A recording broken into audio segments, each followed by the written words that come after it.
Stream is online, recording in 3, 2. Okay, good morning, everyone.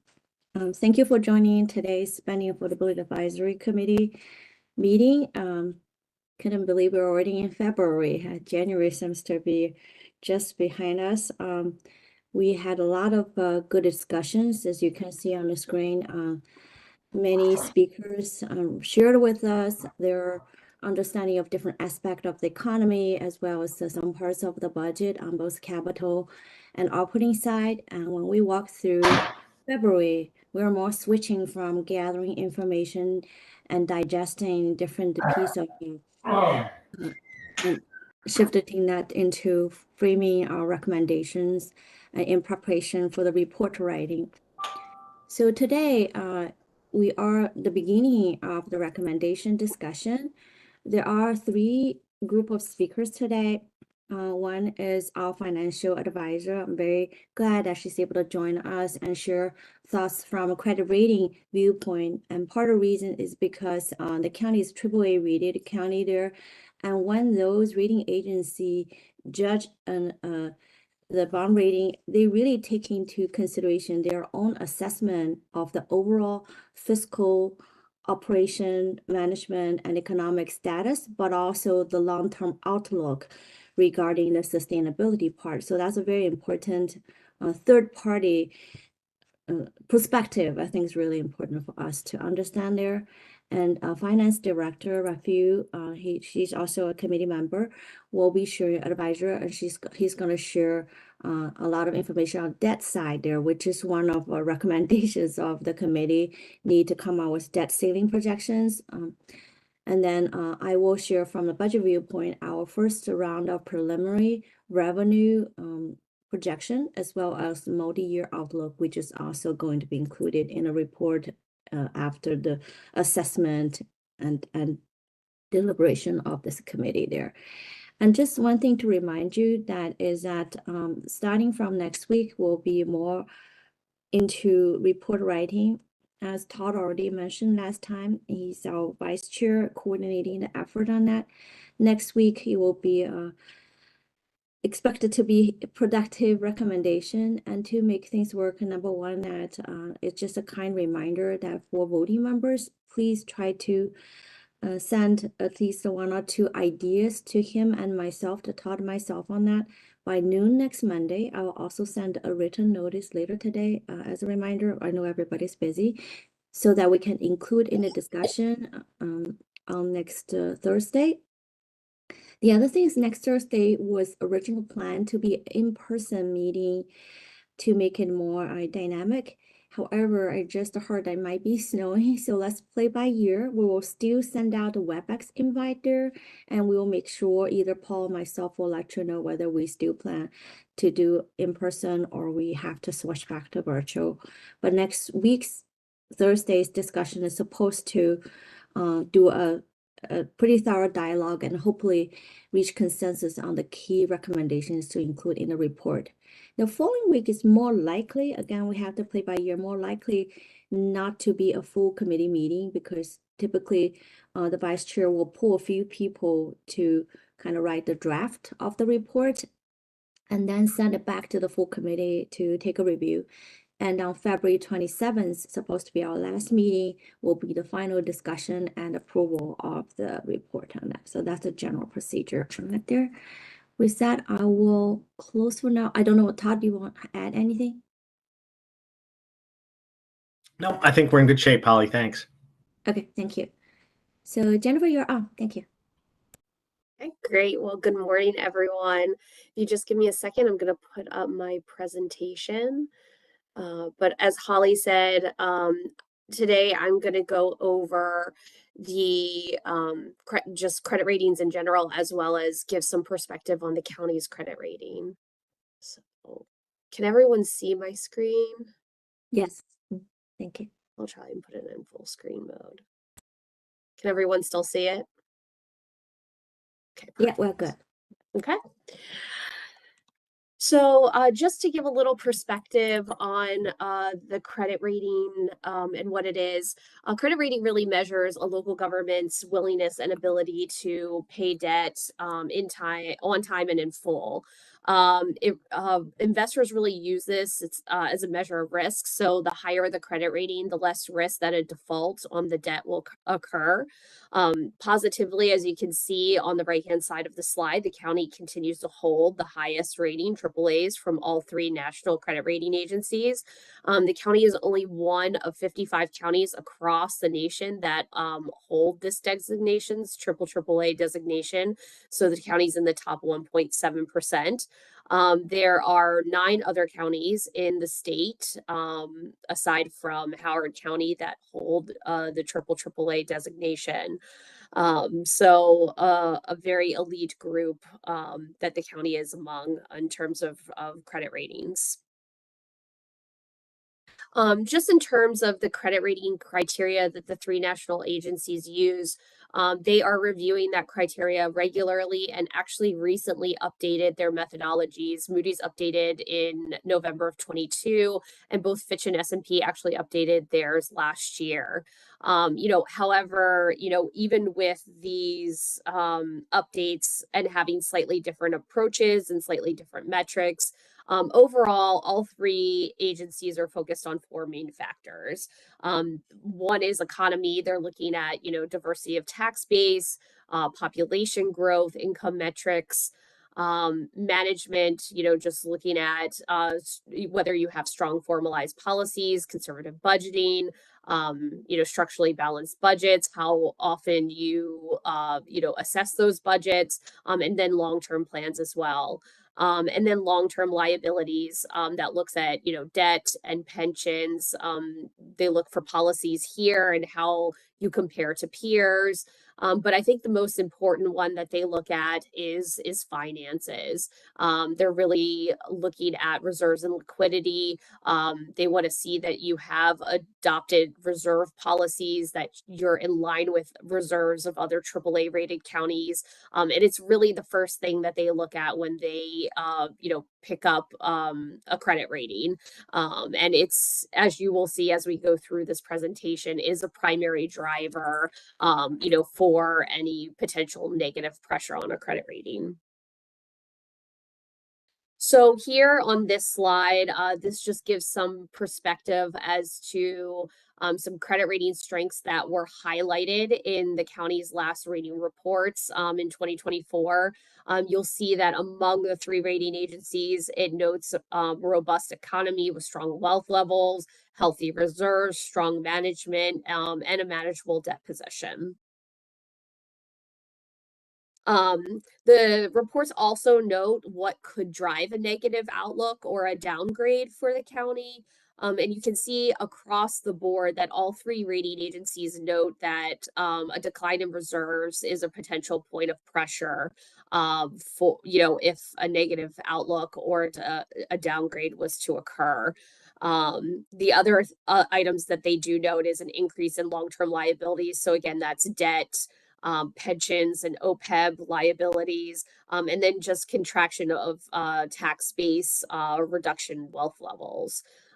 So that's sort of the points that they've put out there that they're looking for that could potentially put pressure on the county's rating. So just going to go through each of those 4 factors that I talked about.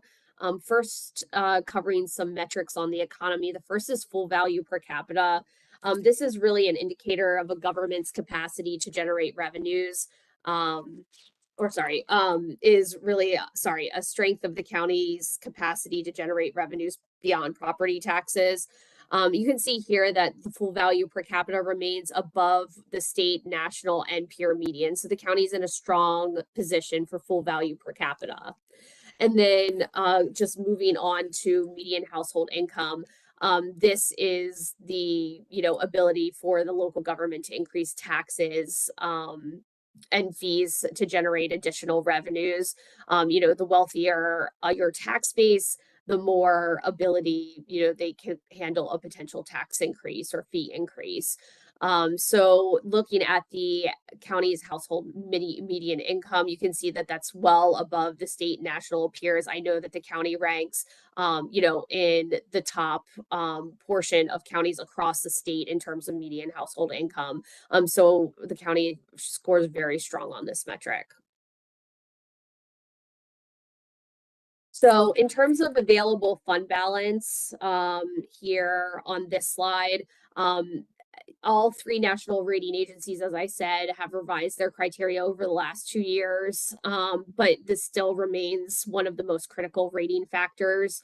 While they have different calculations, you can see here that in terms of how Fitch and S&P calculate fund balance, currently the county is coming in at AAA for both of their metrics. I will note that, obviously they have different calculations, but you can see that they're looking at reserves, available reserves as a total. How much are those as a percentage of budget, as well as you can see that they're looking at operations. So they're looking at, are you generating surpluses or are you utilizing reserves? And, what is that trend? So they're interested in the historical trend of reserves as well. And also we'll talk to the county about projections. What are you projecting for reserves? So they want to get an understanding of where have you been, where are you currently, and where are you going? This is just an overview of available fund balance compared to the peers. And you can see that the county in 2024, while it decreased slightly from 2023, is still above the peer and state median. It is still below the national median, which is about, just under 38%. So just something to note, as you go forward. The county is above, though, 11 of the 13 AAA rated peer counties that are on this chart. Moody's takes a little bit a different approach. While Fitch and S&P only really look at the general fund, Moody's looks at all funds. So they look at all governmental and all business activities funds, and come up with a total reserve calculation, as you can see here. The next slide provides some perspective. So you can see that based off of Moody's methodology and this total available reserve calculation, that the county comes out at the AA range for this metric. So just a category below where you fall for S&P and Fitch. And you can see here that when you look at the peer comps on the left-hand side, the county's available fund balance ratio as calculated by Moody's actually comes below the peer state and national medians. So this is something to continue to be aware of, as the county moves forward, and something that they'll continue to watch. As I mentioned before, the importance of reserve levels and credit ratings is extremely important. You can see here that there are a number of rating actions that have taken. 2 of them were just in this past year. And all of them were negative outlooks assigned, particularly by Moody's. Moody's tends to be the first to move if going, in terms of a negative outlook or a downgrade out of the 3 rating agencies. But you can see that Prince George's County was assigned a negative outlook in 2024, just due to the expected decline in fund balance and structurally imbalanced operations. Same with the state of Maryland, structural imbalance and depletion of reserves. And then prior to that, Baltimore County and Fairfax County, Virginia, had experienced something similar. Then I just wanted to talk about debt and other long-term liabilities quickly. This is showing debt to full value. So this is really a measure of debt capacity. Can the county borrow this? You can see that, positively, the debt to full value has declined between 23 and 24, but still remains above that state and peer median. The second metric I wanted to talk about was debt service to revenues. This is a measure of affordability. You know, can the county afford this debt service? And you can see that, you know, while the county remains above the peer and state medians, you'll see that it still remains below that 10% sort of industry threshold that we see for this metric. So you know, still below that industry standard. And then in addition to debt, you know, as the rating agencies have re-examined their methodologies, they've put larger focus on pensions. And then most recently, OPEB became a formal portion of their metrics. So in just looking at the OPEB, the county positively, you know, continues to contribute over the pay-go amount. But, you know, when comparing the funded ratio of the county to the other AAA counties in the state, you can see that the county is third lowest in terms of funded ratio. You know, I will say that the county does include the schools in their OPEB. So, and I believe Baltimore County is the only other one. But just something to be aware of, and you know, the consistency of continuing to contribute to OPEB is going to be important to the rating going forward. And then finally, another metric that the rating agencies have introduced is this thought of fixed costs. So what they're looking at is how much of your budget does debt service, pension contributions, and OPEB contributions account for as a percentage of budget. So the larger that percentage, the less budgetary flexibility a local government has. And you can see here that, you know, while the county is slightly above that Maryland AAA median of 10.6%, overall, they're below sort of the rating agency benchmark that they've put out there of 20%. So still in a good place there, but, you know, as with all rating metrics, just something to continue to watch. You know, and I think as we sort of move forward with these, you know, more uncertain times, you know, they will continue to be focused on all of these items and how the county continues to sort of manage forward and maintain its strong fiscal health that it has now. So, you know, fiscal sustainability is something that they're looking for. But with that, covers all the slides that I have, but I'd be happy to take any questions from the group if there are any. Thank you very much, Jennifer. Anybody, committee have question? Feel free to either raise your hand or just unmute yourself directly. Thank you.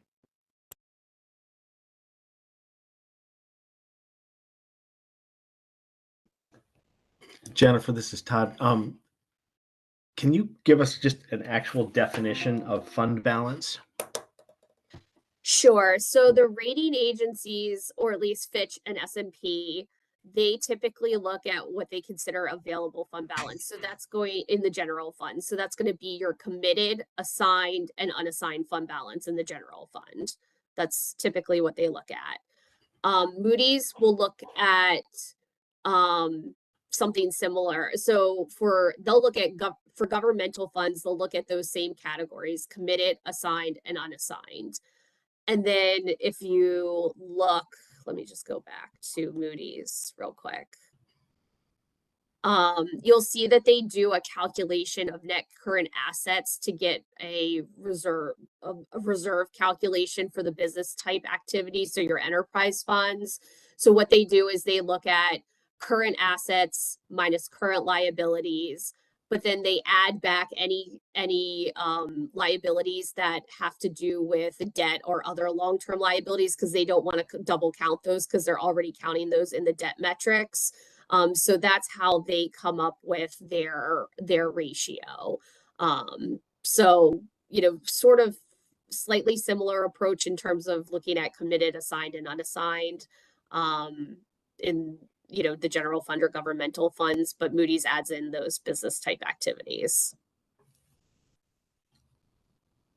I don't know whether Rafi you want to add to that because the fund balance information was typically very broad on that, but off that it has different elements there. Because one, like you go ahead. Yes, Not every piece is really truly yes. available if you're emergency, right? Go ahead. And I think as Jennifer just explained, for the committed, assigned and unassigned, those are done by the power within the county. So there's another area that they exclude from fund balance, which is the non-spendable, because those are already tied to assets. So until you sell those assets, they don't become cash or anything that you can use.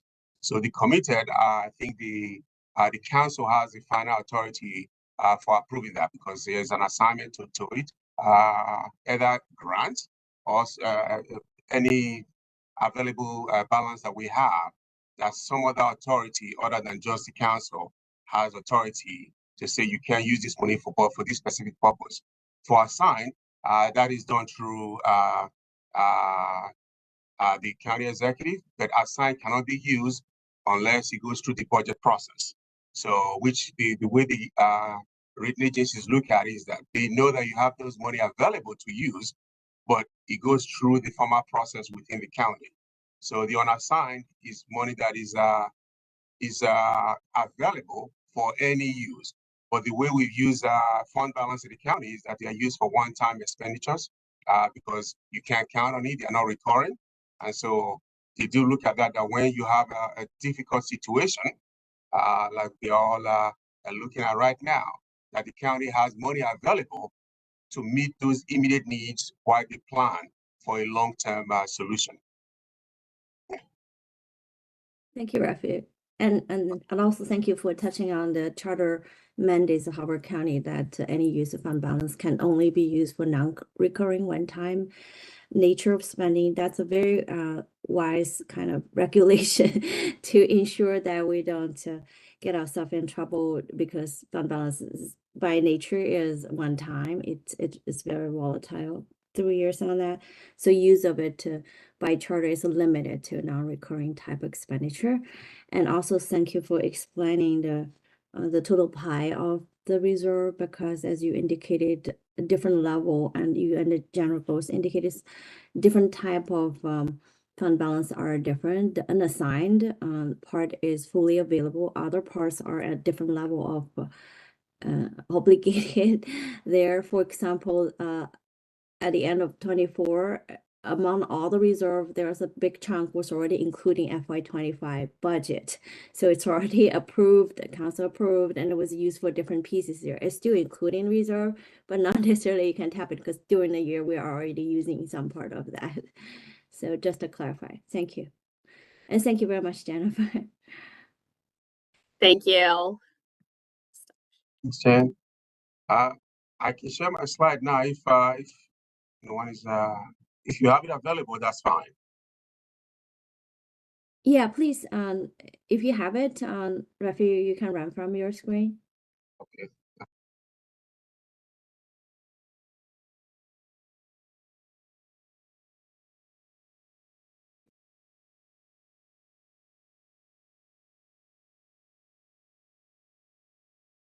Oh, Rafi, before you start, Jennifer is still there.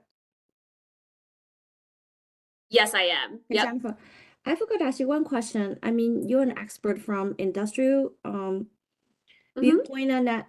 We know we are kind of handling pretty uncertain situation at this point in terms of the outlook on that. Do you have any advice, just in general, about when we're in economic uncertainty?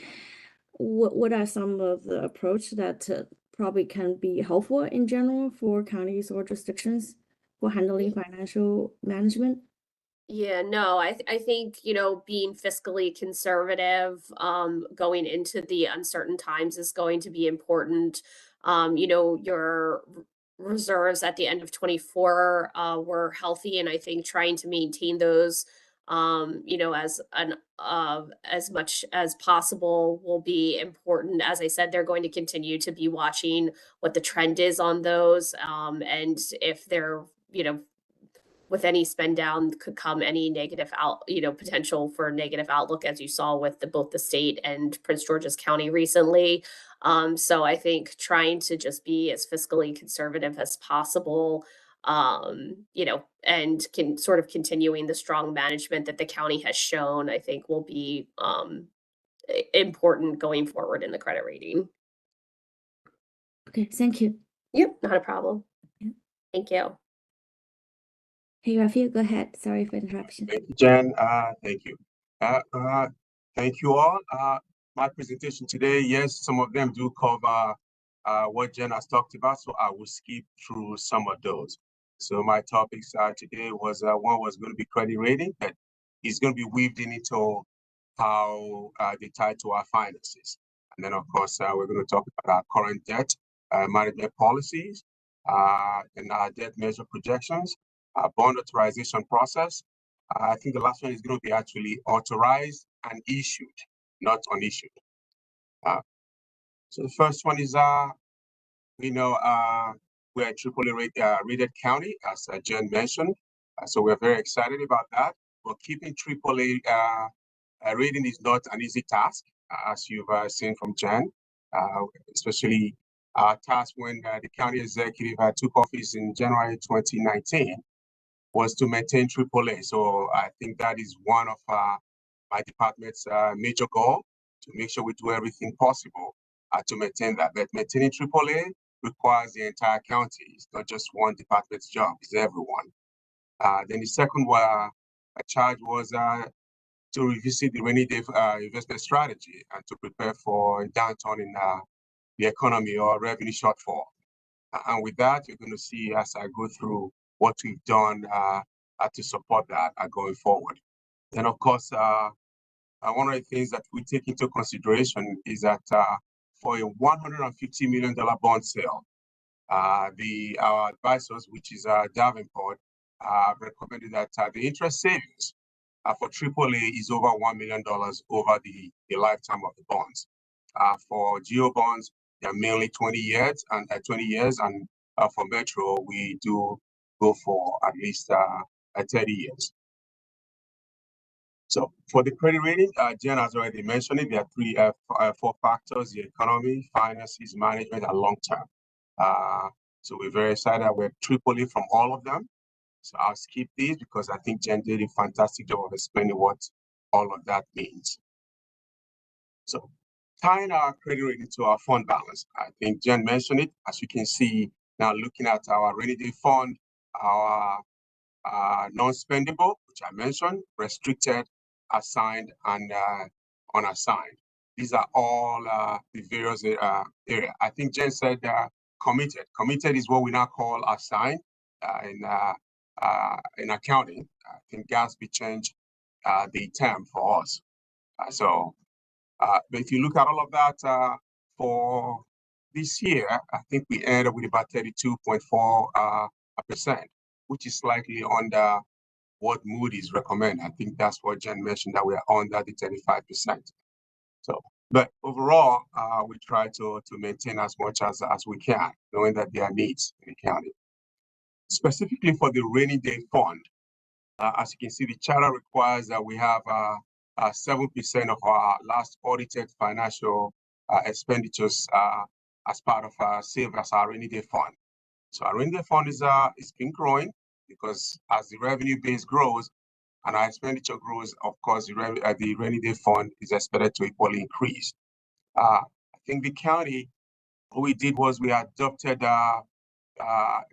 another 3% policy reserve, which you see at the bottom line, the policy reserve, to make sure that we are meeting quite a few of the rating agencies' requirements of a minimum, especially for Fitch and S&P, that we have at least over 10% or more. And we've been able to set that aside in just the rainy day fund. One of the nice parts, as Jen mentioned, that once you use your rainy day fund or you deplete your reserves, there is almost automatically a negative outlook. I'm very happy to say that the county has never used its rainy day funds. We've seen quite a few recession and all, but we've never used it, but blizzards and all. So we've been able to maintain our policy reserve and our rainy day fund intact. So current debt measure, there are 4 measures like we mentioned. For us, we have our policy, which we follow.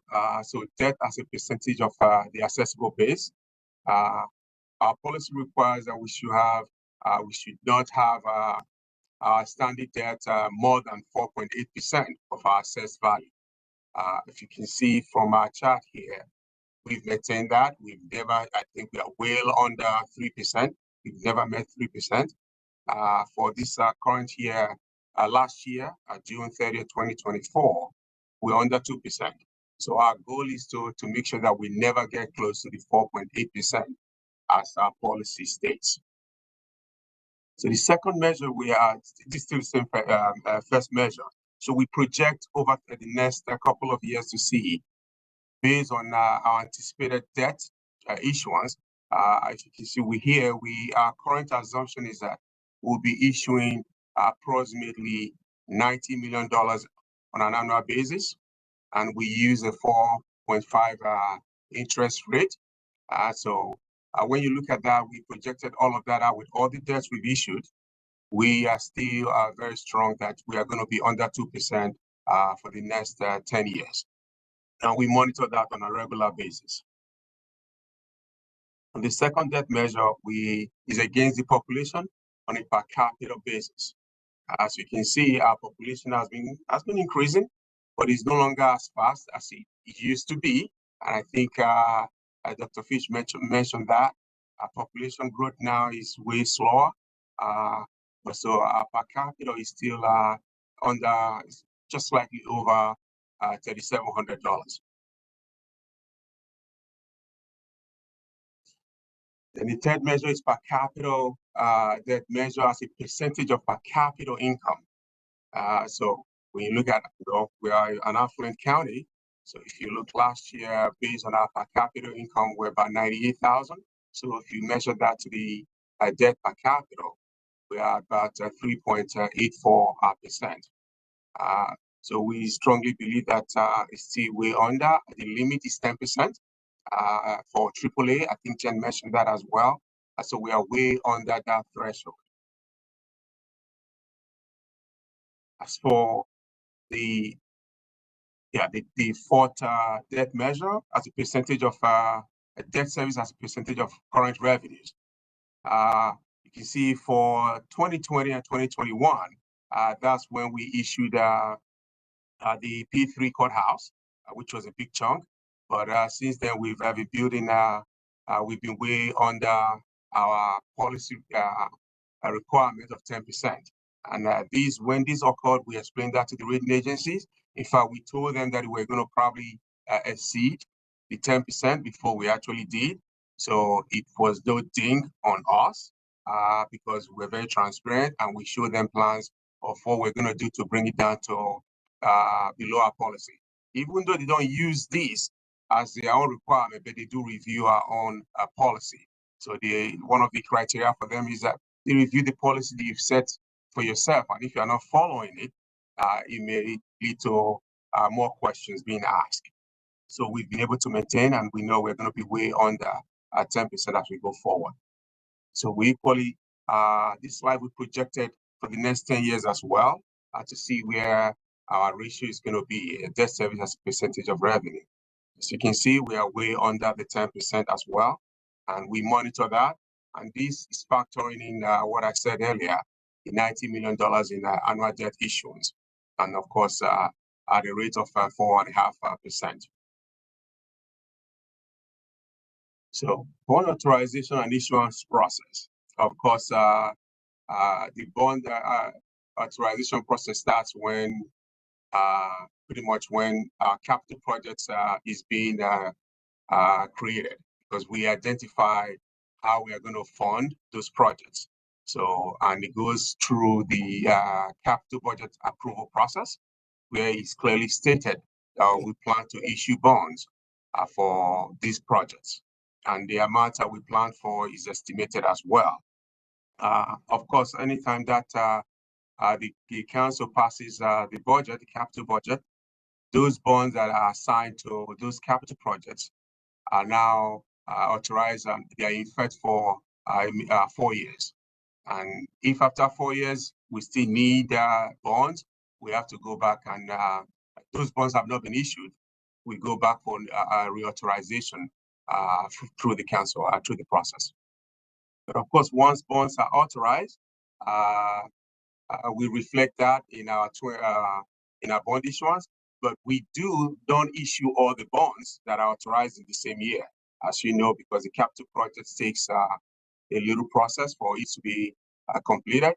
It normally takes about 2 to 4 years for most projects to be completed. So what we do once the project starts is that we equally have a line of credit that we use to fund the immediate expenditures for those projects, and then reimburse ourselves with the annual issuance, which is one of the nice things that I know that the county does very well. We don't issue bonds in anticipation of a project. We issue bonds to reimburse ourselves because the project has already commenced. So the problem of what we call the arbitrage issues with the IRS because you've issued tax-exempt bonds, we really avoid that. So, which is a great tool to have, that we have a line of credit, and then we only reimburse ourselves on projects that has already commenced. So if you look at that, most of the time, one project, we could issue 2 or 3 bonds on one project because we issue them annually. And I think this will probably be my final slide, issued to our authorized bond comparison. And I think as I mentioned in the earlier slide, if you look from 2011 to this year, if you look at the bonds that have been issued, that have been authorized, don't tie to what we're issuing. That is due to the lag that I just mentioned. As projects commence, we issued bonds on a regular basis. So for 2011, authorized was 100, but we issued 112. That's prior years authorized bonds that have not been issued. They're not issued. Average, we issue approximately 94% or 95% overall, but there's always going to be a lag. And we do monitor that on a regular basis to make sure that we are in compliance with our policy, and to make sure that we are always prepared for the rating agencies. I think I have 2 of my teammates with me, Angie Price, one of my deputies, and John who heads our cash and debt bureau. That concludes my slides. Ready for any questions? Thank you. Thank you very much, Rafiu.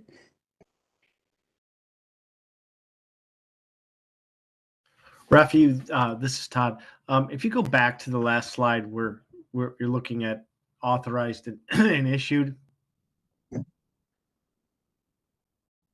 that's for each individual year, correct? Yes. So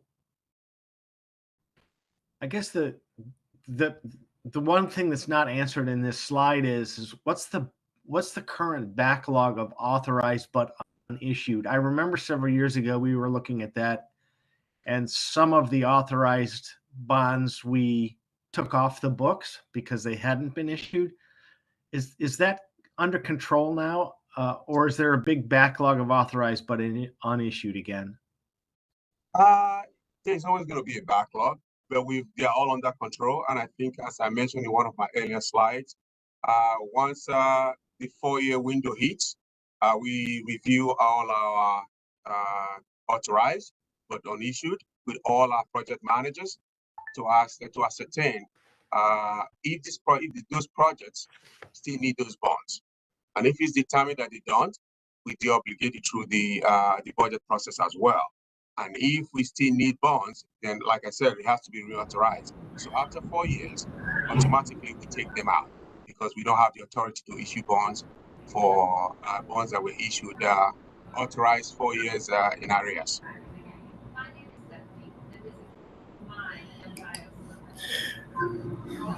I'm sorry. Question, just to follow up on what Todd asked, do we have that number of what's sitting out there? Yes. Steve, one issue is that I think there's misunderstanding because as Rafi alluded there, it's at this point, because we did exercise years ago, and every year when every agency or project manager go to budget, they will look at that to see whether there's any available balance from that project available for use. So what the request for next year is already mitigated based on what's available. And then the natural process is a few years of lag between authorized and issued. So there will always be behind in terms of what is authorized but unissued yet, because if the year one the budget is authorized, the spending occurred in year 2 and 3 and through credit of line of credit, and then it's maybe year 4 are the one who have to have spending. So that's a natural lag on that there. So that I just want to clarify on that there. It's not because like we don't need that. It's because the natural lag of between authorized construction, pay line of credit, and then issue a bond on that there. So here the actual issued is not necessarily for the bond authorized that year. It's typically a combination of several authorization in the prior many years on that or several years on that, but through time, and we did a couple very comprehensive look into it every few years, and every single year in recent years, every year before in the budget, we talk with every single project manager and look at the balance to see whether you need it or not on that, and whether based on what's still needed, how much you still need to request in the following year. So we do that exercise every year. Okay, and Holly, that's great. That's great data, great information. But what's the number? Yeah, we have the number. We'll okay, and that's all I'm asking for. I mean, that I understand everything you just said, and we've been through this before to Todd's point. But one thing that would be nice to know as we're looking, especially at the question of bond authorization, is what is that number? I think the authorized. Okay, yeah, we'll make sure get to that. I'm pretty sure Get to we'll the have that number. information. Well, but the key thing is, well, one, the real number is helpful to know, but the question is, when we calculate our debt service coverage ratio, are we calculating it based on what's authorized and expected to be issued on a timeline associated with the project? Or are we only calculating that of debt service on issued instruments relative to revenues? It's because and the reason that's I why ask, it's a combination. It kind of goes to Steve's point. I mean, and I'm looking for instance, like in FY25, there's a $30 million of authorized, but we only issued 82. So the question is, when we're looking at our debt service coverage ratio out in say 27, 28, is that 113 already incorporated in that projected debt service coverage ratio? Go ahead. Somewhat, when we look at it, yes, because we know it's been authorized, so we project those debt service coverage is there. Yes, we do include that. Just for your question, we are estimating approximately unissued about $703 million. No, only the geo piece on that. Okay, the geo. Okay, I have to find that number. It's not the water. But this is for everything, yes. Because when we look at it, that's we put all of that. But I'll get you the geo number. Right, and also I'm pretty sure John's probably still here. The one debt manager do those projection, the debt service. You go back to slide 12, I think that was a debt service percentage as a percentage of total. I'm pretty sure when the debt manager do that calculation, they already account for what's, to everybody's point earlier, what's authorized but unissued yet. That's already building into the assumption about how to spread, and obviously you have to assume like spread that over 4 years or whatever, then add on top of the authorization. That mess was already built in. I think that's the concern, right? I just wanted to make sure. But if John here, he'd probably be able to speak on the methodology himself. Yes, I think John can chime in after this For just geo bonds, we have about outstanding about 500, excluding Metro, and we estimate $90 million to be issued annually. So we project that in our debt service projections for future years. So John, Angie, if you have anything to add, please chime in. Right. I mean, we basically are estimating 20% of bonds to be issued every year as we go through the 4-year cycle. So. And does the does the debt service coverage ratio that's estimated, which is, let's say, hovering around 999 plus right now, does that include all long-term obligations or only GO? Because I'm thinking about things like the WIFIA loans for Safe and Sound, the P3 payments. Is that all If you in look that? at yes, if you look at the slide here, I have a little note below here. We said $90 million in debt issuance, and then at the 4.5%, he said plus the $75 million WIFIA loan, and then any other unissued bonds. We do factor all of that into these projections. Because once they've been authorized, we have to factor them into our projections. If not, then it will not be a true projection. And along these lines, is the ratio of GO issuances to other long-term obligations staying fairly consistent, or are we shifting our lender relationships so that we're dependent more on non-GO bond buyers for our long-term financing? It hasn't really shifted. The only time we actually, like for the WIFIA loan, when we got the WIFIA loan, we got a 3.17% that we locked in, even though we haven't drawn, we've not drawn yet, but we locked that in almost 4 years ago. When we got that rate, the rates were going for almost 4% for AAA rated counties. So that is the only time we'll probably use an alternative financing. If the rates, the debt services were going to be lower than when we go out, and very few opportunities like that. The WIFIA is one of them. Apart from that, the others we issue bonds. So the percentage doesn't really change. All I think our goal here is to make sure that if we can save a few dollars for the county, then that is our best bet. So we have AAA, so we already know we're getting the best deal out in the market. So unless we have another deal that's going to beat that, we are most likely the percentage is not going to change. The WIFIA just happened that we're very fortunate that the rates were really high at that period. And of course, the way WIFIA works is that they always use Treasury plus a few basis points for their spread, which is way going to be lower than AAA county. However, you still have to meet all their requirements. So not everybody is able to meet their requirement to get those rates. So being a AAA is factored into how we got our really low rates. And obviously, the rate environment has changed. It's turned on its head in the last 2 years. Yeah. When we issue our GOs, do we look to be able to refi them if we get back to a rate environment that we were enjoying for the 6 or 8 years prior to 2 years ago, or is it just on the books and that's it? We make the payment and we move on.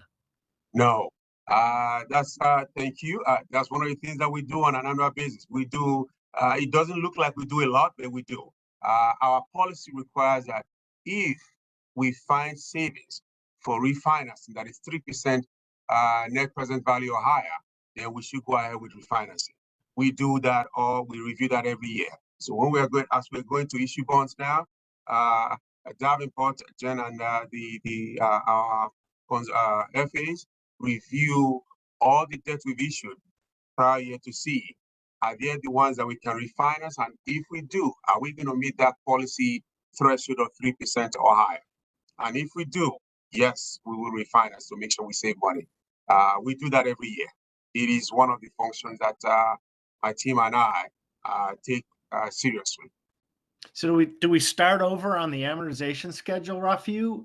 Or if we're refining something with, that's 4 years into a 20-year AM, do we do it for 16, or we're refining for the full 20 years?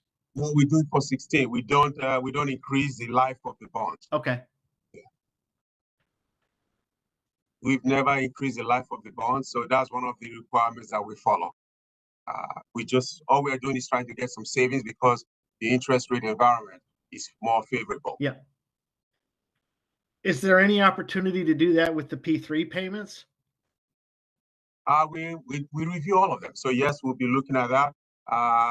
We issued, I think, $75 million. So, but we look at the window and we work with our FA to make sure that we determine when is most advantageous to the county. But yes, we will be looking at all of that. So to clarify, there's two parts to P3 because we did so-called hybrid P3, meaning that even the project delivery is from the private sector. The financing part we split between public and private.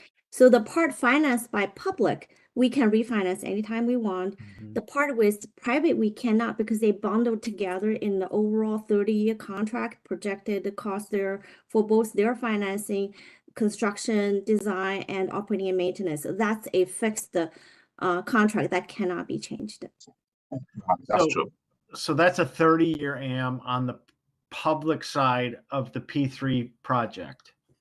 Is it? And is it it's a 30-year AM on the bond issue, our bond issue, and a 30-year contract, or a 20-year AM on our side? No, the contract our side is 20. We do 20 for geo bonds. Our side is 20.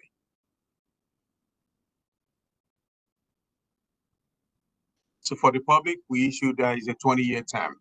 That's the county part on that. The private piece is a 30-year contract on that. And they have two components, their own financing and their operating and maintenance. Their own financing, they use their own cost like spread over 30 years, and then they have operating maintenance, which part is changed through they building inflation factor on that, and that's all built into existing contracts. So we stick to that, and we just make that availability payment on monthly basis on that.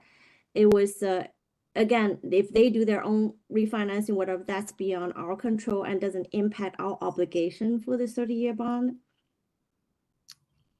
But our financing on our side is a 20-year AM, not a 30. Yes. It's a 20-year AM, yes. 20. Got it. Thank you. And that's traditional for us, is our convention. We try to stick to 20 years for all our geo bonds. The only one that we have for 30 years are Metro, because the life of those infrastructures are longer than most of the geo activities.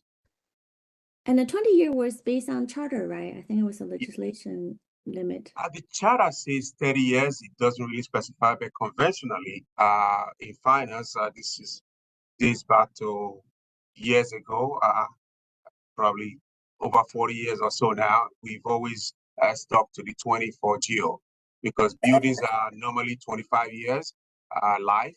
So we are trying to make sure that the bonds are paid off before their useful life. However, for Metro, the infrastructures could last 40, 45 years, but we cap it at 30-year term.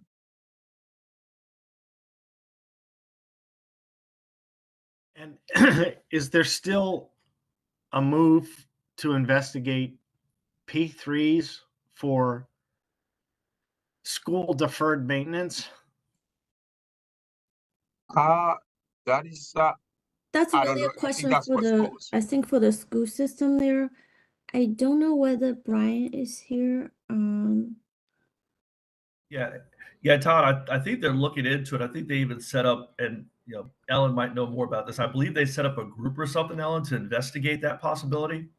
Yes, it's one of the things, and in also when they're looking at the priority for capital, that new calculation and stuff, that's part of the overall picture.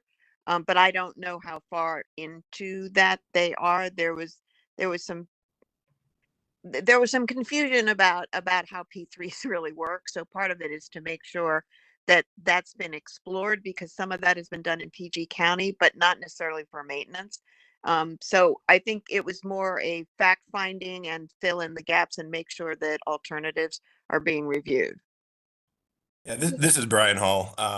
We are looking into that, currently in discussions with the county council as far as authorization to shift some funds around in our capital budget to do kind of an exploratory study on what the possibilities would be for the school system. Yeah, thank you, Brian. And also thank you, Alan. Yeah, my understanding is also like, I think this school system is exploring that as one of the options on that. I attended for a portion of one of the BOE session, I think just a couple weeks ago, and where they invite industrial experts and also Prince George's County school system people they're familiar with, because they did a P3 project there to share their experience and perspective on that. It's very complex though. I even shared a small piece from a county viewpoint about the county's own courthouse there, because P3 is not traditional there, so there are benefits and there are risk and cost associated with that there. So it's a pretty complex, but glad to know like the school system is looking into as one of the different options there.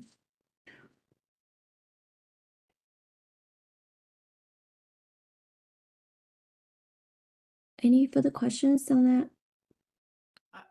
I guess I have one more. I'm sorry. Yeah, sure. Go ahead. So when we make our recommendation on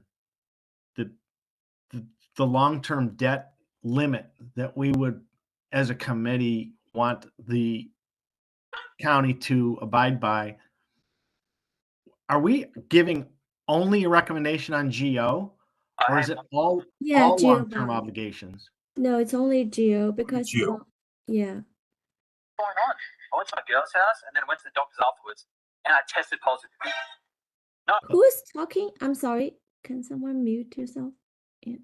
So Go ahead. how can we give a recommendation only on GO without knowing what's happening with any other long-term obligations that are being considered? Because the other ones that you're not giving consideration for are enterprise funds. So they are all self-supported because they are required that they must be able to pay their own debt service. So the revenues generated, we call them revenue bonds, and really they are metro. So which means they have to have enough revenue to pay their debt service. Whereas as for GO, is the full faith and credit of the county, which means they have to have the ability of raising taxes. For the enterprise fund, which is the other part, the metro, they can raise fees anytime they see fit to meet the obligation. If we give a recommendation, let's just pick a number, $70 million. Then the county wants to borrow additional funds to cover additional costs associated with safe and sound. And let's say we're going to go borrow another $50 million with WIFIA money. That's outside this committee's purview. We don't know about it or consider that. No, that's within the committee. We consider the WIFIA is a GO bond because those are not they are not enterprise at all. It's all part of the governmental funds. So this is purely under within your purview, your recommendation. And is that true for additional P3 relationships as well? It depends on what we're using the P3 for, but yes, because for enterprise fund, they are considered business, so they can issue increased fees to meet the obligation. So that is outside. Yes, if we are doing a P3, normally it's considered a GO. It's not considered. In the debt calculation, that part, because it's the equivalent of the public debt, even it's not, and then rating agent, everybody will treat it as a county's debt there. So in the calculation of the debt services on the page 12, that's also already included in those calculations. But I guess what I'm getting to is,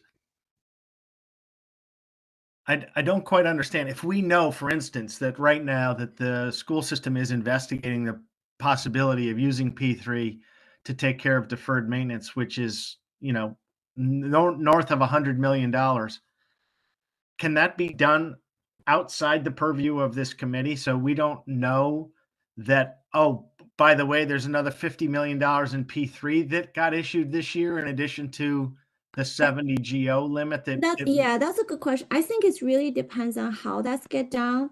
If the deal is aware of, everybody know there's a deal, we know what is there, that will be built into the model. If we don't know, then that couldn't be built in the model. So we can only build in what we are aware of currently in the long-term projection.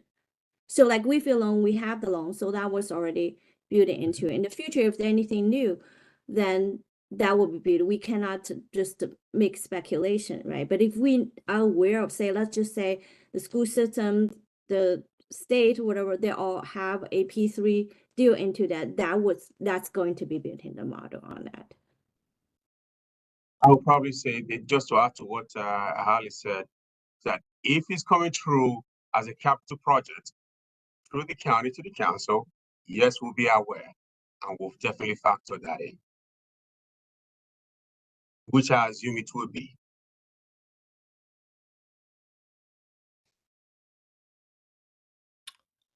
Thank you. Thank you all. Thank you very much. And these also, and thank everybody for asking questions, because this is really important, since like debt ceiling and due debt ceiling is one of the charge of the committee. So we'll definitely share information on the what's requested on that. And also if there are any additional questions, feel free to send us there. We'll make sure we inform the discussion next week. That will be on the recommendation side.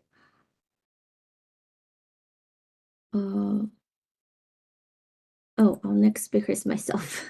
So let me make sure I get information on the screen.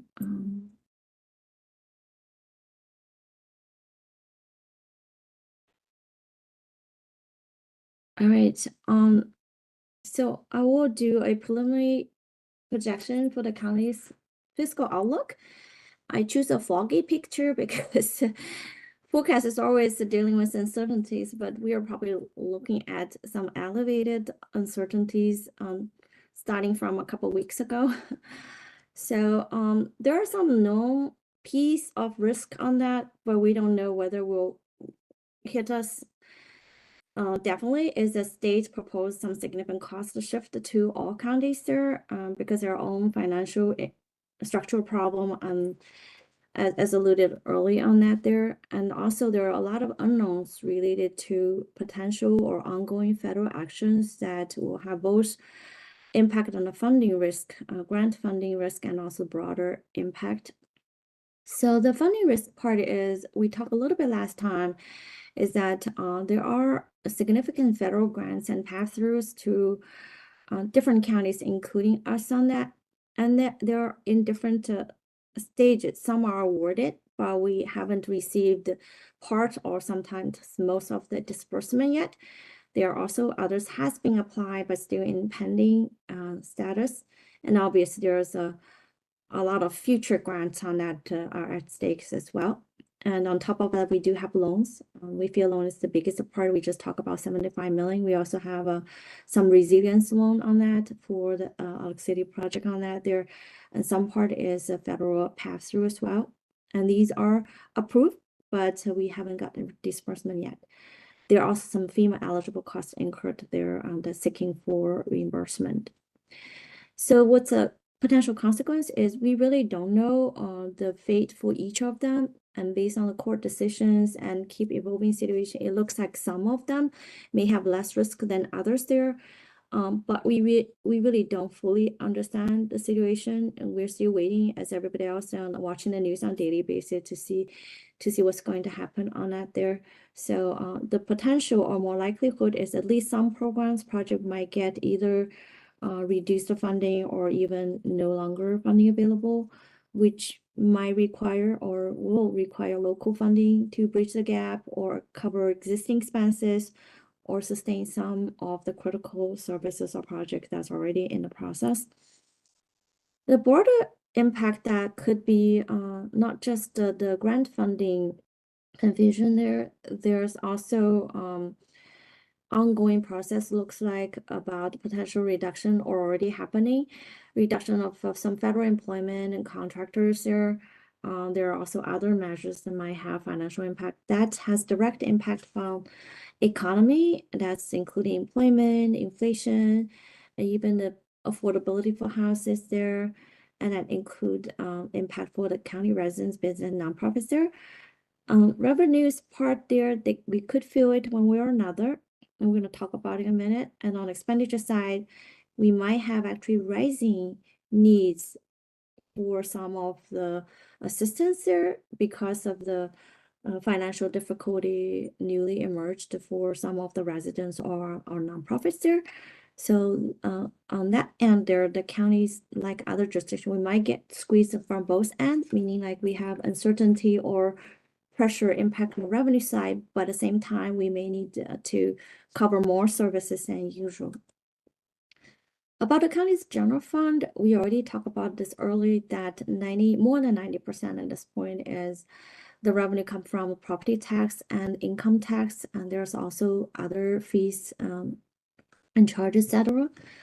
The one piece of really, really good news for the county is that number one tax revenue is property tax that remains very, very solid.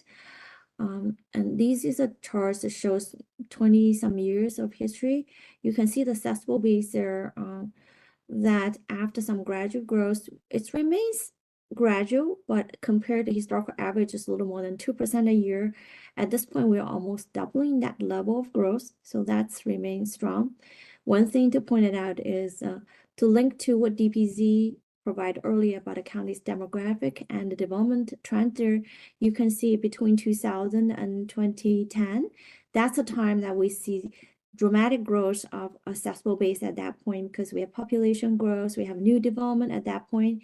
After that, since the house depreciation, the last 10 years we have been in a very slow development mood, and also the appreciation has been very slow. More recent years, things started to improve. As you all know that in Maryland, all properties will probably get reassessed by the state every 3 years, and we take turns on that. The state pick up the most recent one, I think is Area 1, just to get a reassess and maintain a strong growth, and the growth will be facing next 3 years on that. By the way, just to remind folks, I already mentioned earlier, the county's real property tax rate is the second highest in Maryland County, so we have very limited room for bumping up tax rate. Reassessment, as we just talked about, it really comes to help because of strong reassessment.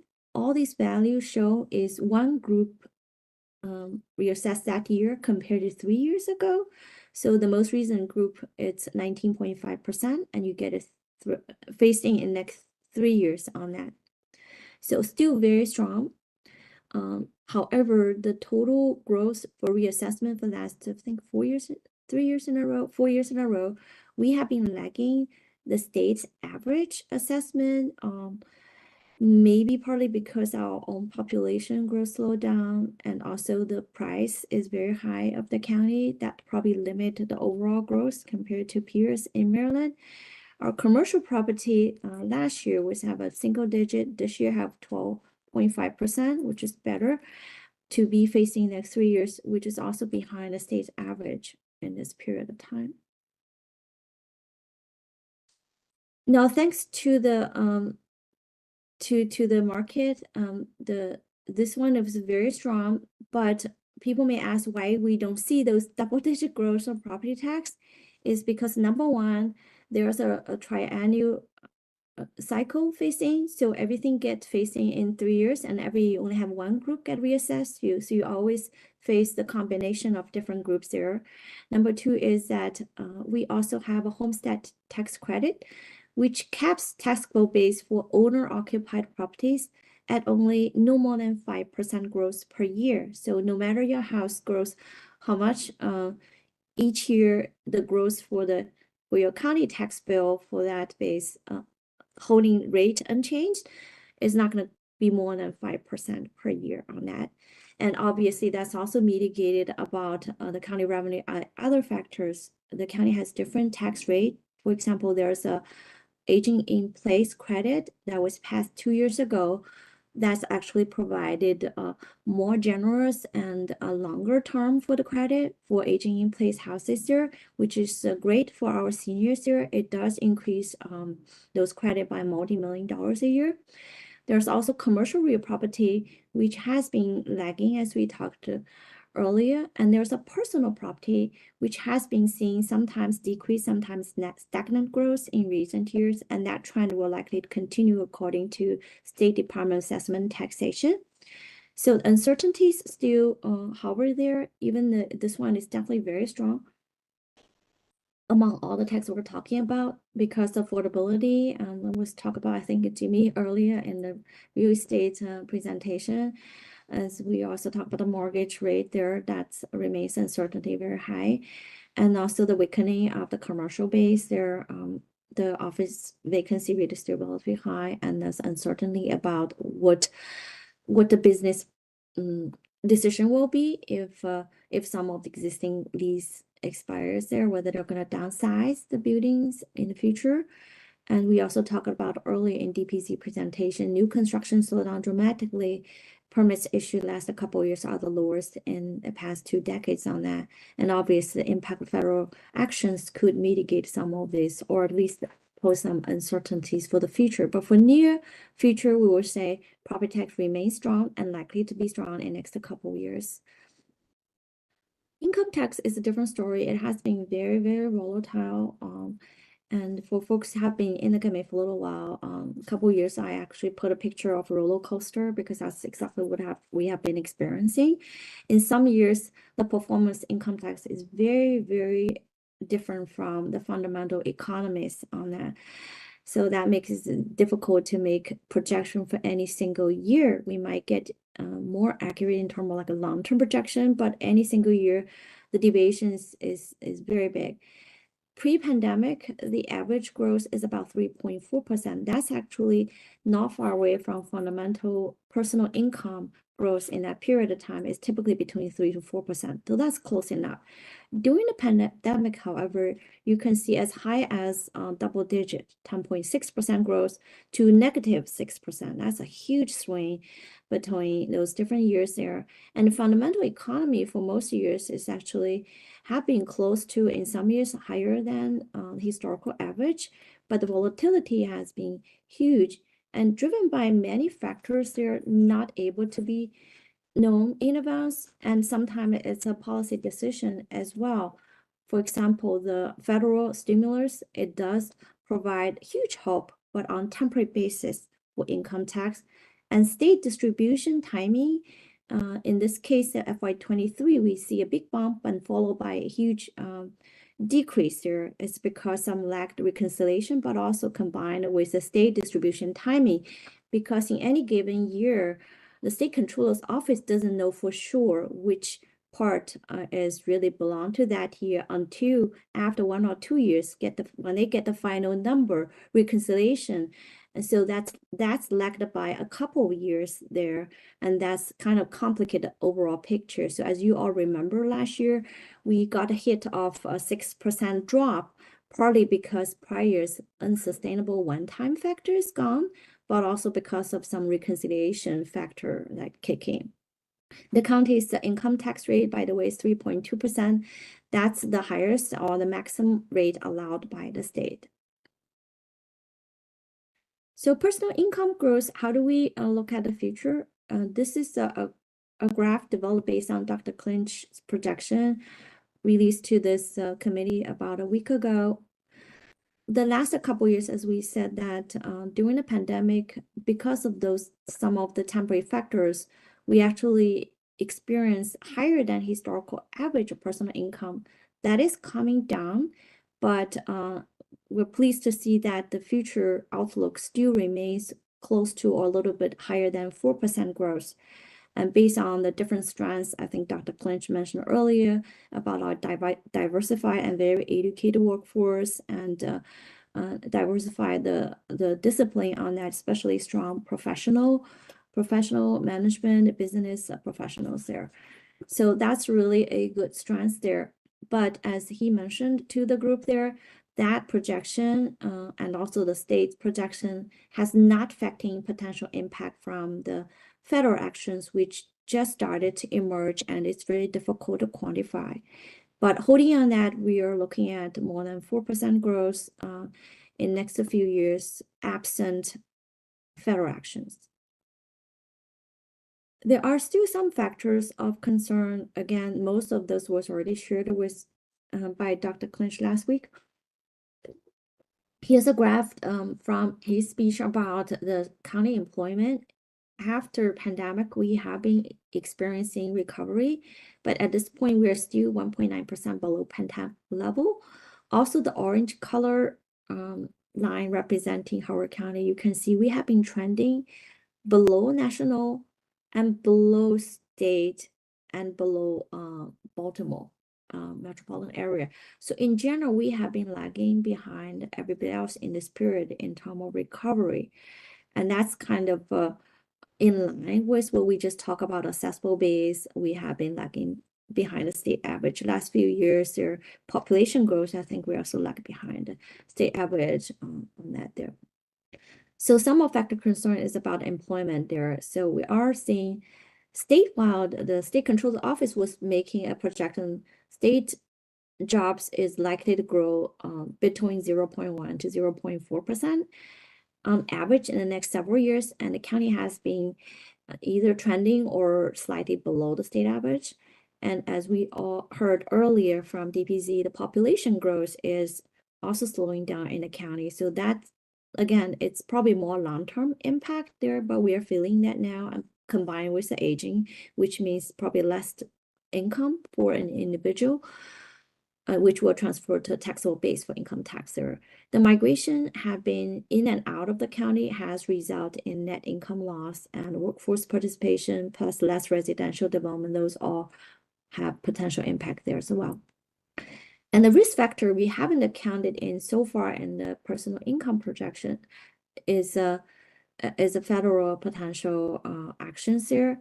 This is a chart again shared with by Dr. Clinch earlier that shows some aspect of the potential exposure measured by residents. Looks like the county's employment residents here have about 10% exposed to direct federal employment, and we really don't know about the contract side there.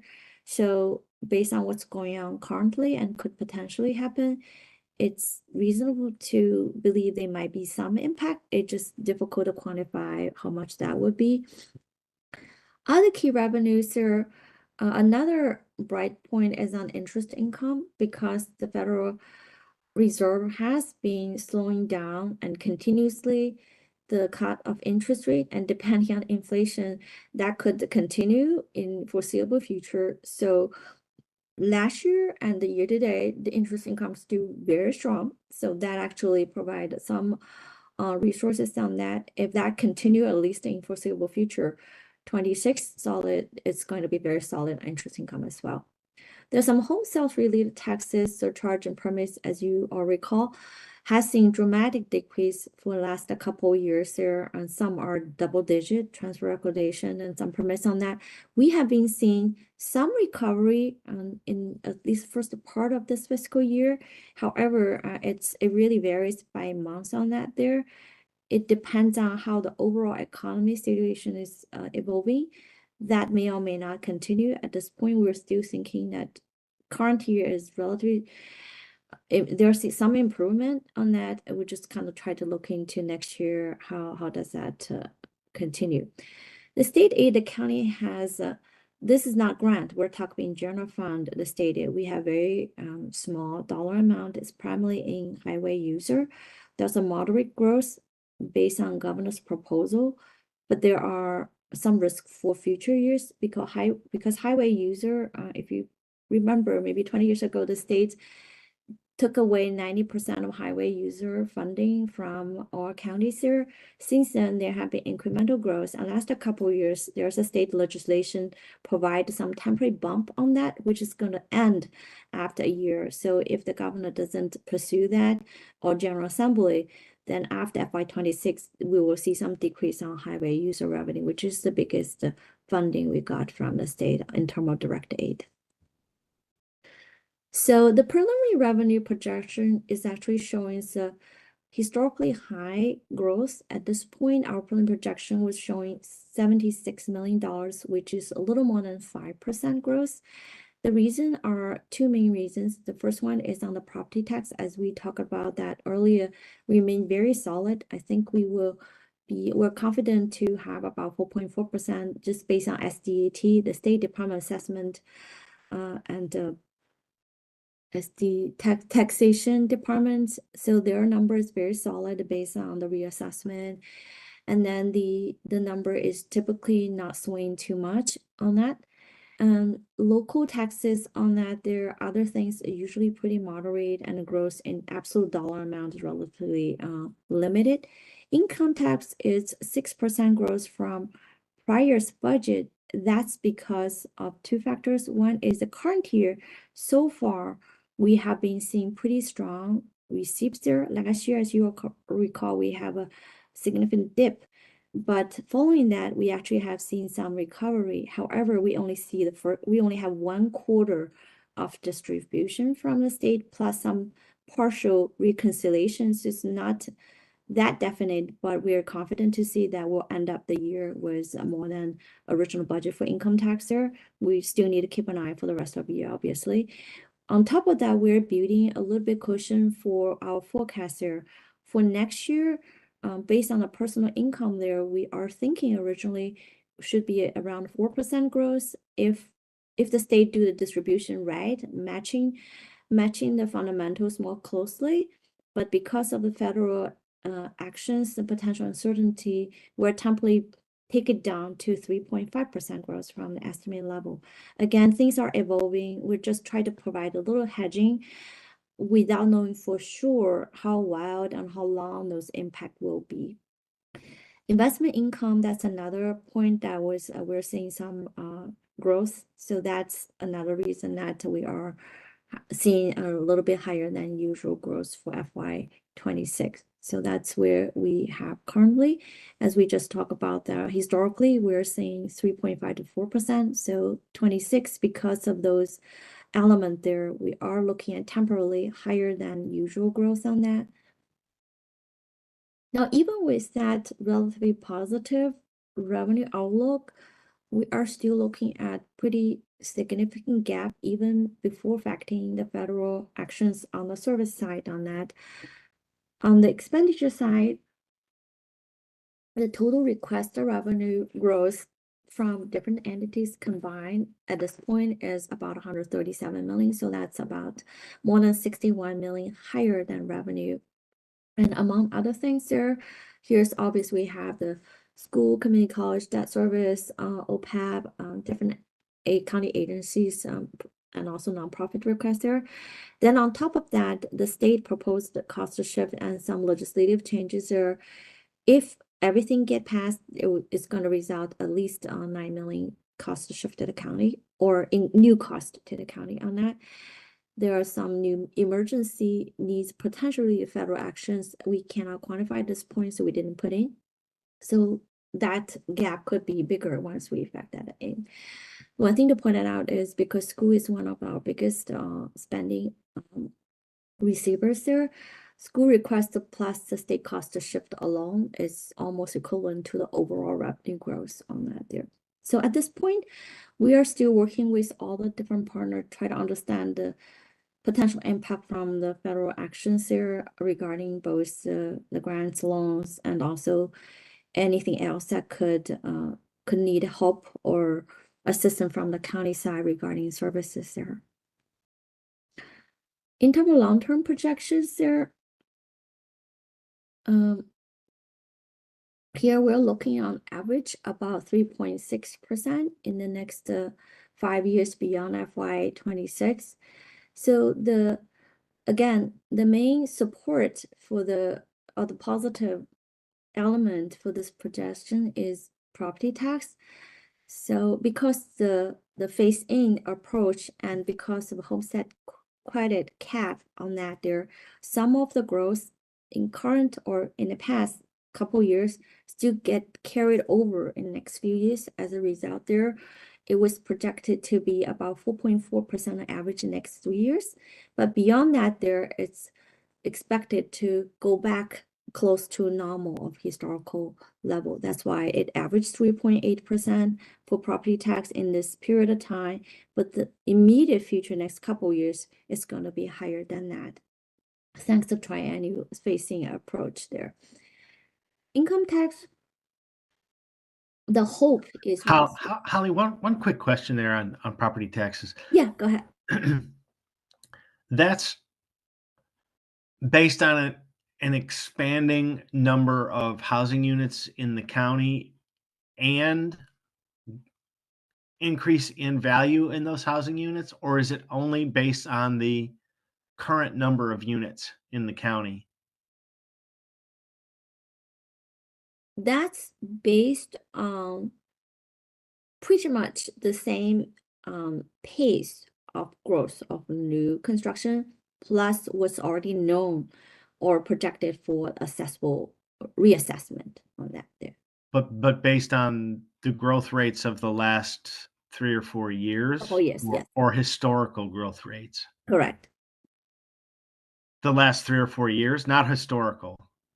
I mean, the reason I ask is that, you know, the growth rate is what, 0.6% or something now in the addition of housing units in the county. That's historically low. So that would suggest that most of the increase in property tax revenues has to do with value increases as opposed Correct. to. It's Okay. primarily, yes, you're right. That's primarily driven by reassessment. Okay. Reassessment. So if in fact the new HOCO by design numbers are met, which is more like 1,600 units per year, that would have a positive impact on the 3.8% projection. Correct. Because that would double the amount of new units that are being added to the equation. Right.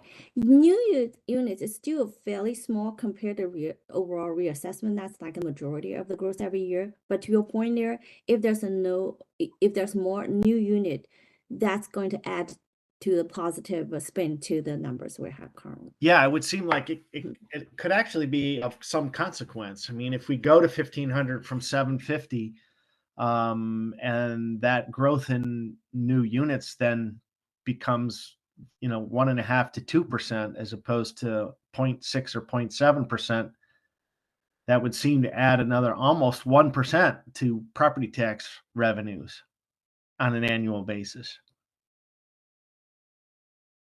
For the I think it's really depending. It's the increase of new versus what's existing new development every year. Right? So if the growth become more than the new we have experienced so far, then that will be adding. Right. That's exactly what I mean. Yeah. I mean, if this is assuming 0.6%, 0.7% growth in units, and we actually get what HOCO by design is forecasting, that could help, which is more like 1.5%, right. then that would accrue directly to the percentage increase in property tax revenues. Yeah, correct. That would have direct impact. And the thing is also that I think the other thing is if you take an even longer term beyond the next a few years on that, is that we see obvious housing being pretty strong the last few years, which have been benefited multi-year because of the triennial and every year only 1/3 of county property. So we have been still enjoying those benefit, even the market kind of started to slow down now. That is not going to going forever because you have historically see 2%-ish every growth. So at some point that will come down beyond next couple of years, probably quickly getting closer to historical trend at that point in terms of reassessment growth. But then to Todd's point, if we are able to sustain some new construction continue, that's going to add on and help mitigate that slowdown at that point. I think that And because if you just rely on reassessment, at some point you have minimum new development, we're going to lose the strength of property tax after a few years on that. Likely, yeah. So that could be a very important factor. Income tax, it's after we go through this uncertainty period of time, I was hoping that we kind of go back to the normal economic fundamental, more normalization. In that situation, and based on both the state and Dr. Clint's projection earlier there, we're still looking at long-term projection of income tax at about 4%. So that was what we built into the model. And other local taxes in general have pretty moderate growth building. And then we already talked about the state share tax highway user and charger permits based on historical trend on that. One thing I want to focus on the long-term projection is really more look at the trend rather than accurate percentage, because there's so much unknown factor. Even for immediate future, there are a lot of unknown, but when you look at the future, even more uncertain. Economy could have suddenly have a shock, economic shock there, or it could be suddenly be a boom. It's difficult to see that. We're more look at where we know historically what we have been experiencing and combine the factors we're aware of and try to have like informed projection, but mostly looking into the trend for long-term projections there. Again, some of the uncertainties is already talked in length or in early presentation is about the real estate market, the new development, about the demographic trend and slowdown job growth. All those are going to have impact when we look at beyond next 30 years and looking at 6 year, 10 year. These are the fundamental drivers there when we talk about the county's new revenue sources on that, and to support all the service that's continue to be needed and with cost to continue to come up.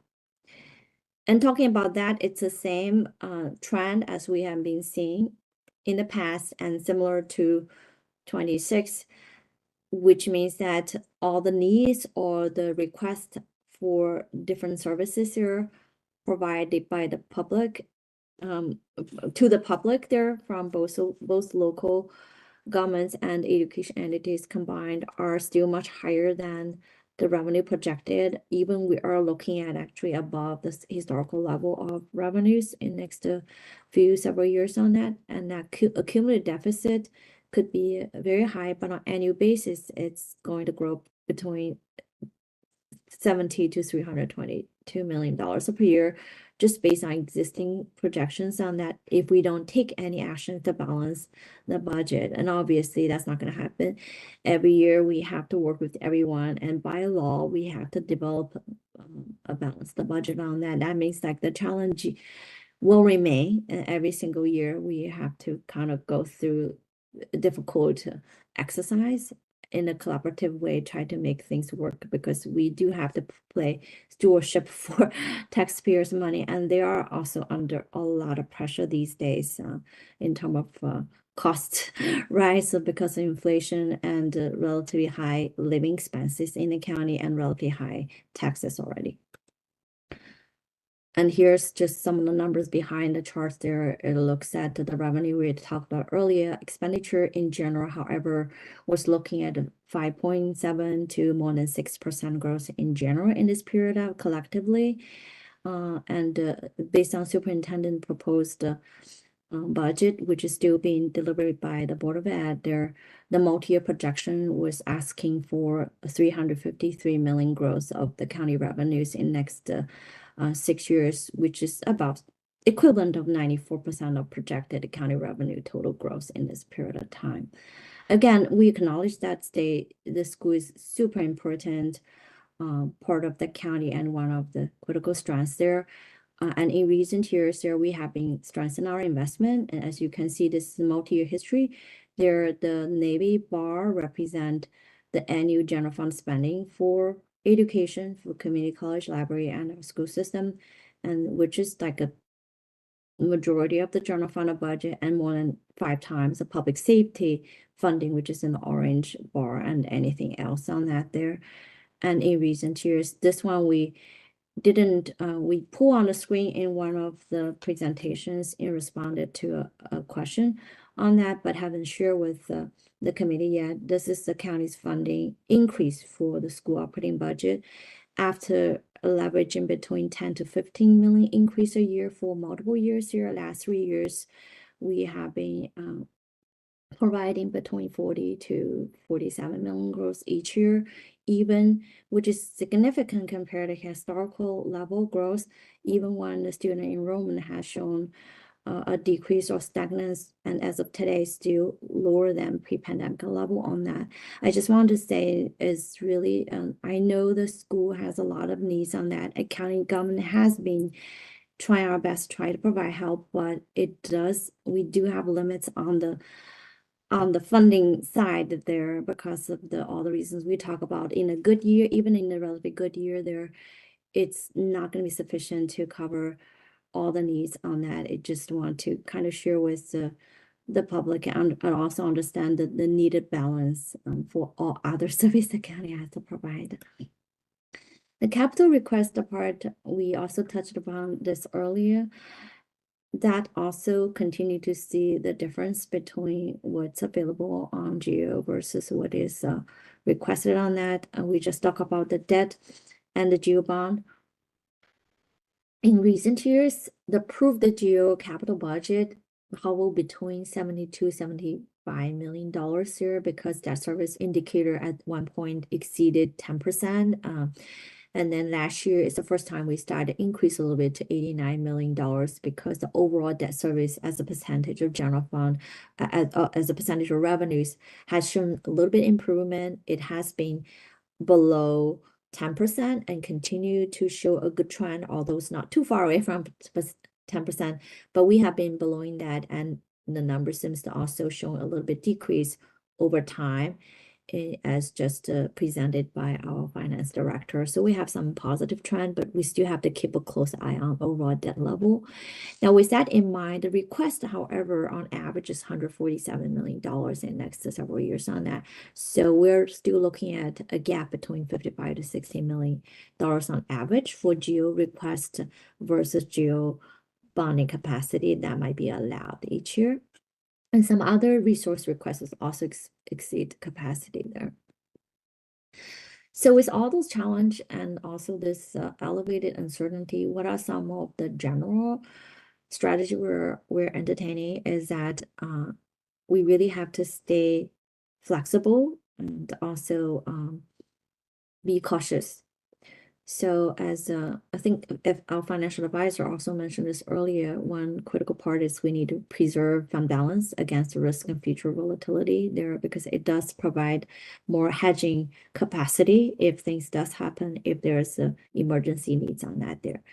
We also need to start tightening belt almost immediately. So we have been started conversation with the administration, with the agencies there to slow down expenditures where we can, where there's some potential savings we can look into, and be extra cautious on any new spending initiatives there, so that we can find ways or generate some capacity, flexibility to support some critical needs or emergency needs, which seems unavoidable one way or another. We just don't know the time and scope for those, because we're still go through a lot of uncertainty and continue the exercise there.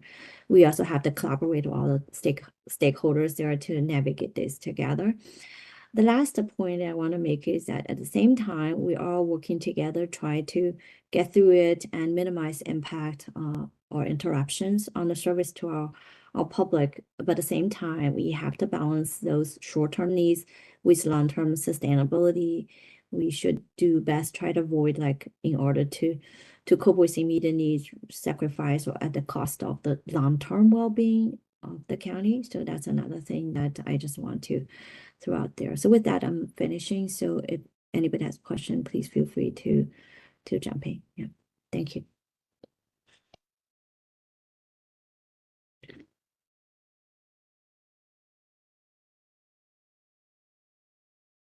Hey, Holly, this is Brian again. Thanks for sharing that. That was informative and helpful. And I just wanted to say, from the school side, I think certainly myself and I think others recognize the significant contributions that the county has given and certainly appreciate that. It is a challenge and there's certainly just isn't enough money to go around. But I just wanted to say that we see that and we appreciate it. Thank you, Brian. Yeah.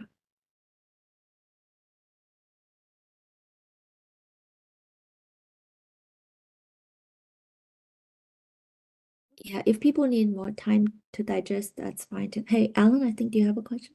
Yeah, I just wanted to point out that in Todd's questions about growth in terms of having an impact on property taxes, also growth has an impact on the growth in income taxes.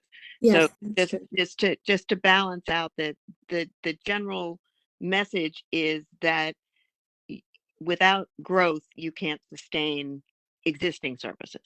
So just for us to all keep that in mind, that while there are costs associated with growth, they are also necessary to increases in revenue to keep up with growing needs. Yeah, that's a very good point. Thank you for emphasize that. I think if I recall correctly in the Dr. Clinch presentation last week, also when he was looking at income tax, that's one of the element he was looking at income, personal income as one of the element, because more building and it will be net increase of the population, and that will have income tax, other other tax revenues, and obviously property tax on that. And based on DPZ's early projection and together with consultants, that's typically generate net surplus to the county, meaning that the more revenue collected than the costs associated with those new development there. Thank But you. on the same side, that's mostly private or commercial development. When we're talking about capital investments by the county, any capital expenditures incur additional operational costs. So nothing comes without cost. Okay. And Dr. Clinch, do you have something to ask or add or comments to add? I think you are muted. Nope, I think you've covered my issues better than I did. So thank you. So for both Dr. Clinch and Dr. Irani, you guys are economists there. Do you have any thoughts or suggestion when we kind of head towards a fiscal year with a little bit more uncertainties than usual in terms of revenue projection or just general thoughts? That's a difficult question. We're a little like weathermen, but I would say obviously with a heightened risk environment, I would certainly go with a much more cautious and conservative approach in revenue projections, just because we just don't know what we don't know. Okay. I would agree with Dr. Irani here. I think we have 10 to 11% of the county the workforce directly employed by the federal government.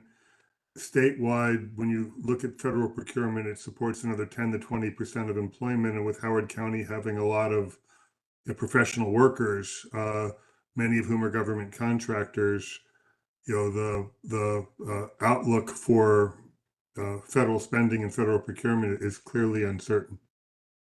And that will translate both into less business activity and less residential personal income tax revenue. So certainly, as Dr. Irani said, conservatism is warranted. Okay. Thank you.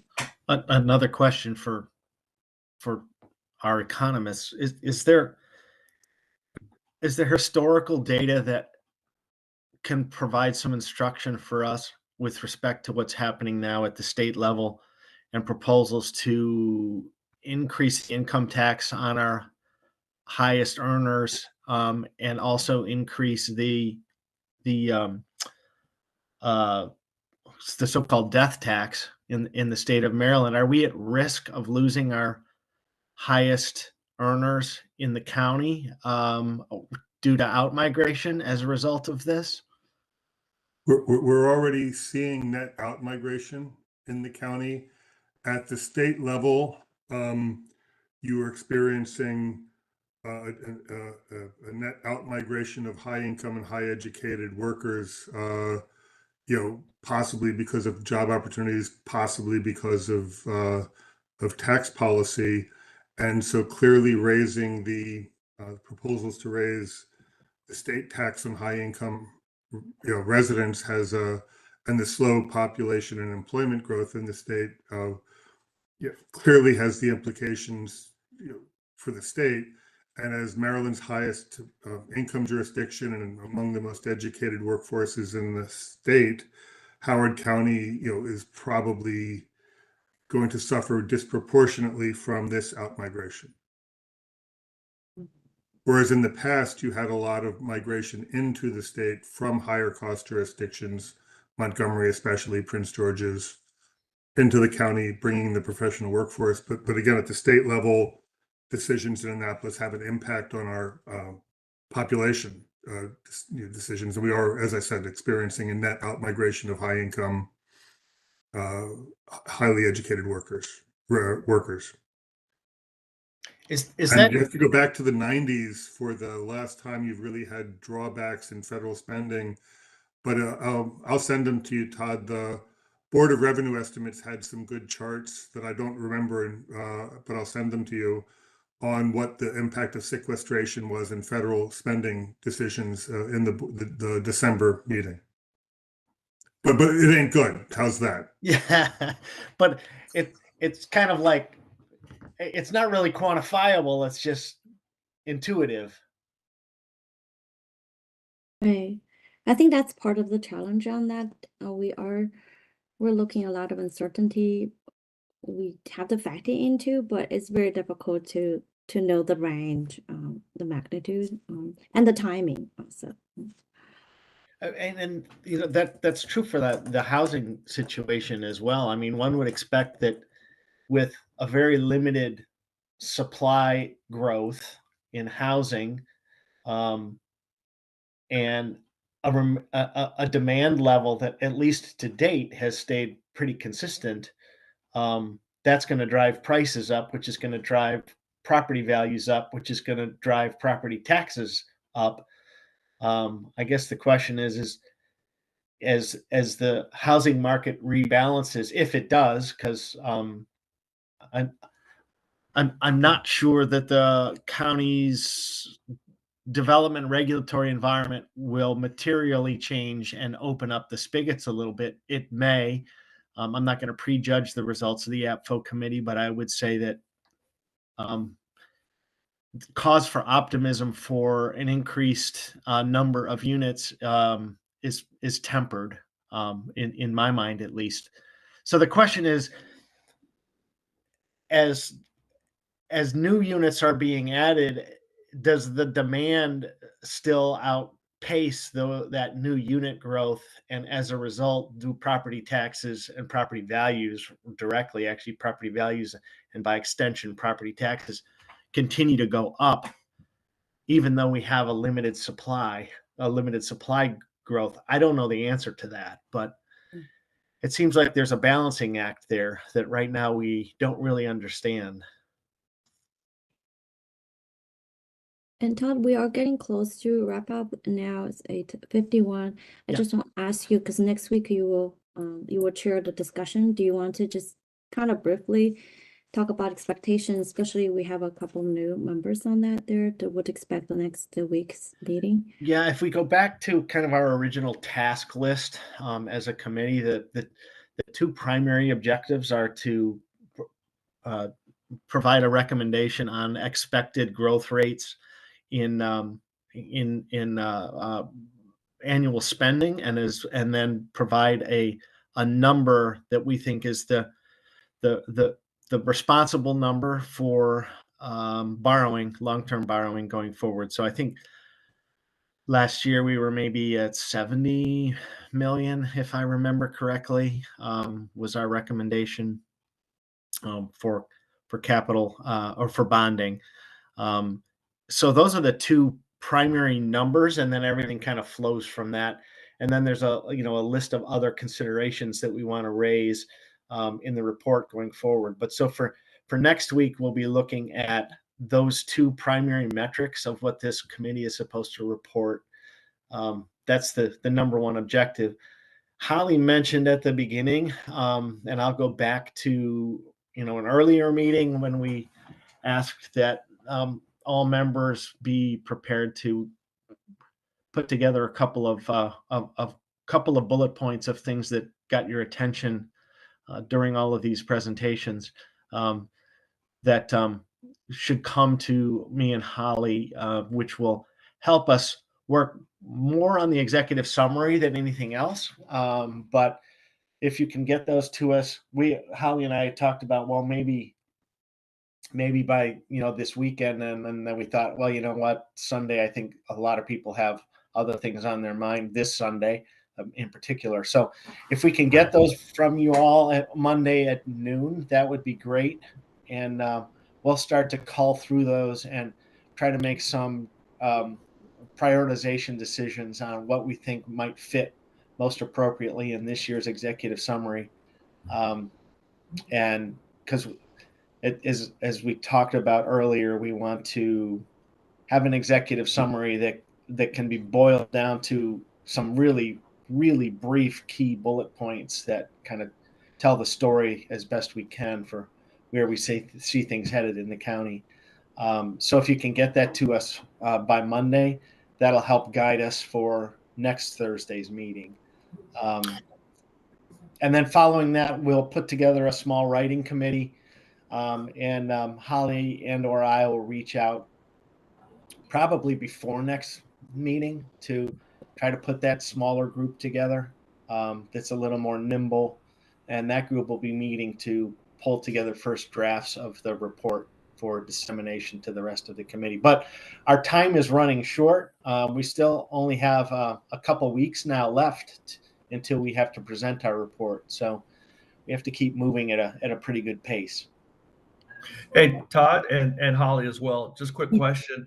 Holly, you said you were going to send out a reminder to the committee about providing those inputs, correct? Right. I'll send it like by noon today. Mm-hmm. Yeah, it might not be a bad idea, just for quick reference, to include last year's report so that, especially for the new members, they can see what it looked like. I mean, I'm sure it's somewhere in the shared drive, but just for quick reference so they can see. It gives a good idea of how it's been written in the past, so they can, we can provide input on how it might change. Mm-hmm. That's a good idea. Thank you. We'll do. And the original email that went out 2 weeks ago, 10 days ago, soliciting your bullet points, it had a couple of examples incorporated. You can use that kind of as an outline for how you may want to frame the issues you would like to address. It would be helpful to just have a look at that, and we'll go from there. Thank you all very much. So let's wrap up the meeting. So look forward to the discussion next week. It will be head towards again, as the time is against us. Everything is very everybody's very overwhelmed at this point on that. But I really look forward next week to have some really good discussion, and with everybody's collaborative input there, we hope we can form a really good report from the committee that can help inform the decision makers from the county government and other leaders here in terms of forming next year's budget and also the long-term fiscal outlook there. Thank you very much for joining us. Also, special thank you to the speakers that joined us today. Thanks. Thanks. Thanks, Holly.